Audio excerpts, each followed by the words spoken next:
अस्सलाम वालेकुम। Barrier town Karachi इंतज़ामिया ने काफ़ी एम्प्लॉइज़ को नौकरी से निकाल दिया। इस बारे में बहुत ज़्यादा लोग बातें कर रहे हैं। कुछ लोगों का कहना ये है कि यार कॉस्ट कटिंग की जा रही है क्योंकि काम की सिचुएशन बिल्कुल भी नहीं है इस टाइम पे जो हालात हैं, तो इस मज़ीद सर्वाइव करना बहुत ज़्यादा मुश्किल हो चुका है। लेकिन साथ साथ एक और बात भी की जा रही है कि यार करप्शन एक बहुत बड़ा मसला है। एक तो हमारे पाकिस्तान में करप्शन ऊपर से लेके नीचे तक तो है, इसमें कोई शक नहीं है।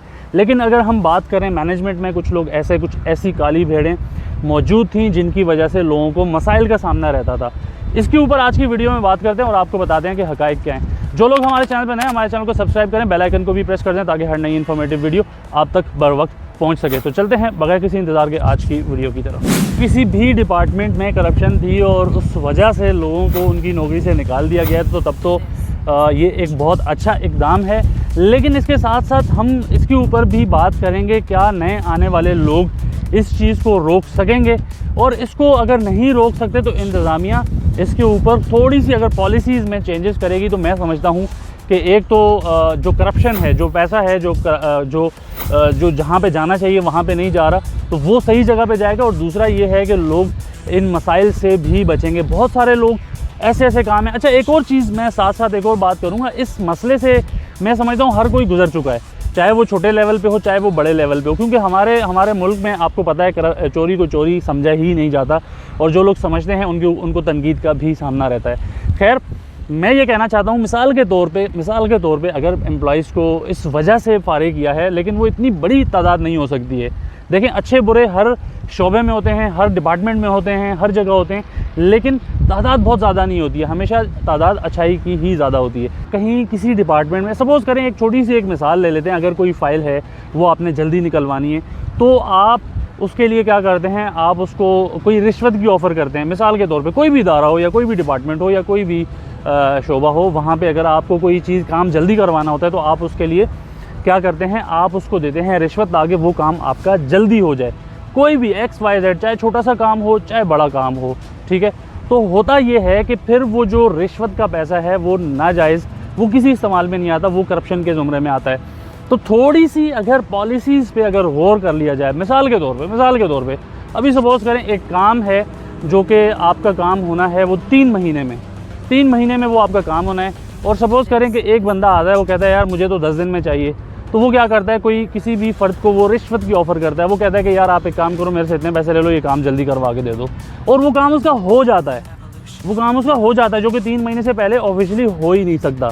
तो इसके ऊपर गौर करने की बात यह है, मिसाल के तौर पे आपको पता चल गया कि आपने इस बंदे ने यहाँ पे ये करप्शन किए, तो मैं ये समझता हूँ कि चलें आपने उस पर एक्शन ले लिया, ठीक बात है। लेकिन अगर इसके ऊपर एक और थोड़ी सी पॉलिसी चेंजेस किए जाएँ, सपोज़ करें आप उस बंदे को तो आपने निकाल दिया, अब आप क्या करें कि साथ साथ आपको ये चाहिए कि आप कोई ऐसा रास्ता बनाएं कि जो बंदे आपने निकाल दिए वो ठीक है, लेकिन जो काम जल्दी होने वाला है, कोई अर्जेंट फीसेस रख के कुछ इस तरह का रास्ता रखें कि भाई ये चीज़ है, आप इसको अर्जेंट बेसिस पे अगर करवाते हैं तो इसकी ये फ़ीस होगी। एक तो आप एक जो कलेक्शन है, जो अमाउंट की कलेक्शन है, वो डायरेक्ट उसके पास जाएगी, जो इदारा है उसके पास जाएगी। सपोज़ करें बैरियर टाउन है, तो वो जो फीसेस हैं वो अर्जेंट, अगर वो अर्जेंट काम करवाना चाहता है तो जहाँ पे भी आपको ये करप्शन नज़र आती है, चाहे वो किसी भी जगह पे नज़र आती है, तो वहाँ पे आप पॉलिसीज़ ऐसी लेकर आएँ कि आप कोई अर्जेंट फीसेस वाला कोई सिस्टम रख लें। आप सपोज़ करें एक बंदा है, उसने घर बनाया, घर बनाने के बाद उसको कीज़ चाहिए, ठीक है, जल्दी कीज़ चाहिए उसको, तो वो 3 महीने में मिलती हैं या इसी तरह का कोई प्रोसीजर है। मैं अगर गलत हूँ तो माफ़ी चाहूँगा। तो होता ये है कि बहुत सारे लोग क्या करते हैं कि यार वो कहते हैं कि यार नहीं यार हम एक काम करेंगे, हमें जल्दी चाहिए।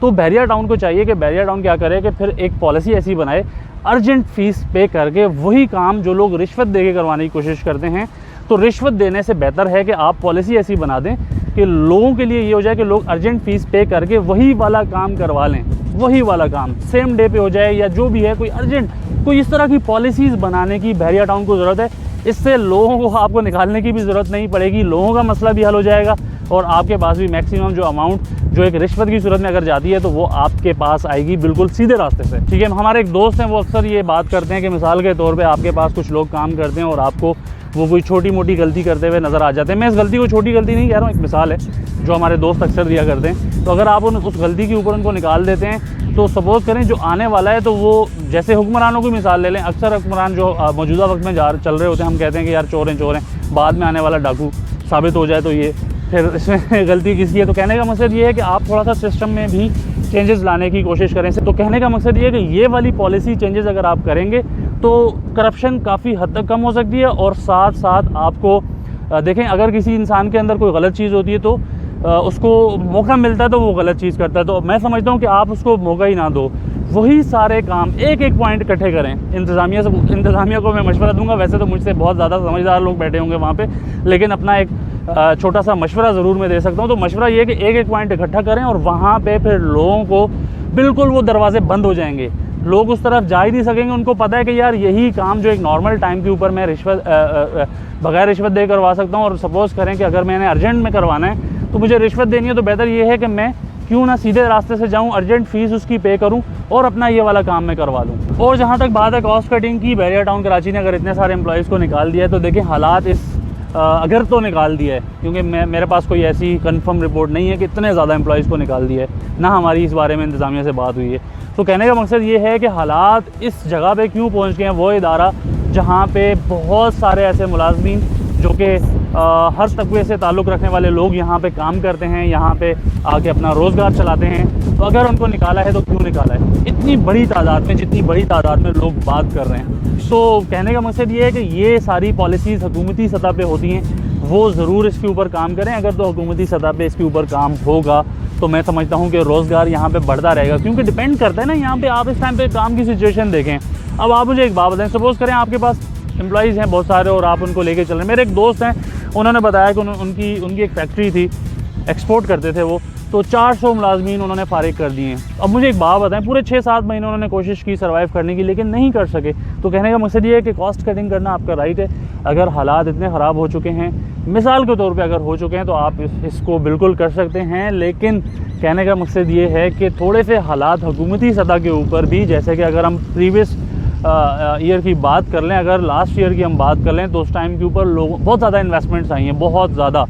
और अगर हम टैक्सेस के ऊपर बात कर लें और जो हुकूमती सतह के ऊपर जो पॉलिसीज़ थी वो भी बिल्कुल क्लियर थी, तो लोग बहुत बड़ी तादाद में इन्वेस्टमेंट करते थे। और जब आपको पता है बिज़नेस आता है, जब कारोबार होता है, तो ऊपर से लेके फिर हर किसी को ही उसका फ़ायदा होता है। आज की वीडियो का मकसद ये था कि आपको हम एक तो क्लियर कर सकेंगे यहाँ पे जो लोग बातें कर रहे हैं कि इतनी बड़ी तादाद में लोगों को निकाल दिया, तो डिफरेंट बातें सामने आ रही थी, तो वो आपके सामने रखनी थी। और उसके अलावा कुछ अपना मशवरा भी, एक आजिज़ाना तौर पे आपको मशवरा देने की कोशिश की, इंतज़ामिया को मशवरा देने की कोशिश की। मैं समझता हूँ कि मैंने अपनी सोच के मुताबिक वो मशवरा दिया। खैर, आज की वीडियो से इजाज़त चाहूँगा। इंशाअल्लाह ताला एक दफ़ा फिर नेक्स्ट वीडियो में दोबारा आप सबसे मुलाकात होगी।